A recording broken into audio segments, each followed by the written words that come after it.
Good morning po sa inyo lahat. Isa pang maliyugto na ating daily Bible blessings. Pamagat po ng ating aralin ngayong umaga ay ang pagsunod at pagtuturo ng kautusan. Ang pagsunod at pagtuturo ng kautusan. Tayo po bilang mga tunay na Kristiyano at tunay na mananampalataya, at po hindi na kailangang sundin ang kautusan. Halimbawa, ang 10 utos upang tayo ay maligtas.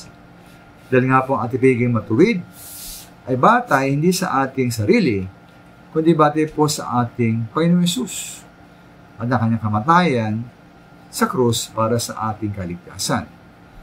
At ayon nga po sa 2 Korinto 5:21, si Kristo ang Panginoong Hesus ay itinuring na makasalanan upang sa magitan niya ay maging matuwid tayo sa harap ng Diyos. Ayon po sa Galatia 2:16, tayo po ay pinawalang sala dahil sa pananampalataya kay Kristo. Hindi po dahil sa ating pagsunod sa kautusan. Ngunit po hindi sabihin maminamal na ating pwedeng labagin. Halimbawa, ang 10 utos. Dahil pa rin tayong sumunod sa kautusan tulad ng 10 utos. Halimbawa, sa Exodus chapter 20, hindi pa rin dapat tayo sumamba sa ibang Diyos o gumawa ng mga imahen o rebulto. At di po dapat igalang ang pangalan ng Diyos. Ang ikapitong araw ay para pa rin sa ating Diyos. Gumaling pa rin tayo sa ating mga magulang. At huwag dapat tayong papatay, huwag mangalunya, huwag magnanakaw, huwag magsasaksi ng walang katotohanan laban sa iba. At huwag pa rin tayo magnanasang mag-angkin ng pag-aari na ating kapwa.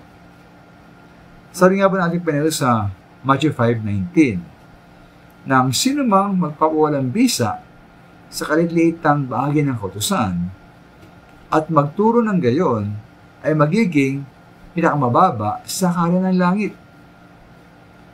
Sabi nga po roon na ngunit ang sumusunod sa kautusan ang nagtuturo sa mga tao na tuparin, iyon ay maging dakila sa kaharian ng langit.